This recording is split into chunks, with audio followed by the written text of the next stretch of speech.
Determine the function that has the following graph. All right, so they give us a graph, but they don't tell us the equation of the function that formed the graph.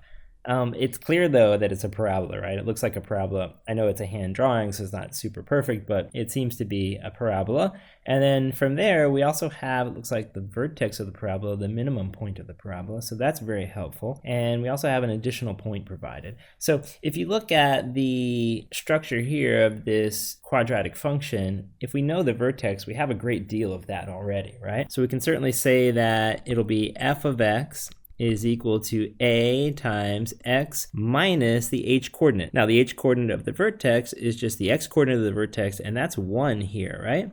So 1 squared plus the k coordinate, which is actually a negative 3, right? So this ends up being f of x is equal to a x minus 1 squared minus 3. All right, good. So all we need is really the a. We need to determine what a is. So to get a, we actually are simply going to use that additional point they gave us, plug it into the equation, and solve for the missing variable, which will be a. So remember that this point here is in the format.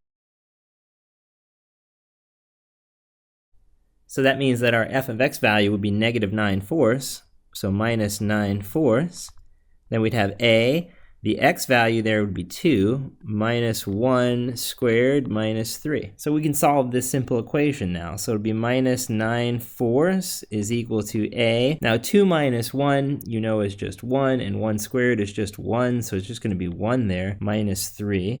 And then, and remember, this is an a. I know it looks like a 9 there. Sorry about that. And then from there, we'll end up having minus 9/4 is equal to just a minus 3. So a is basically negative 9/4 plus 3, right? So you solve that simple linear equation at that point, and then we're done. All right, so let's just finish this up. The last little piece. 3 is written as 3 over 1. You put a common denominator of 4 then. We'll have negative 9 plus 12. Is equal to a. And that's going to give you 3/4 ultimately, right? So we'll have 3/4 is equal to a. And finally, we have the missing piece of our function. So our function will then finally end up being f of x is equal to 3/4 times x minus 1 squared minus 3. And that is your quadratic function.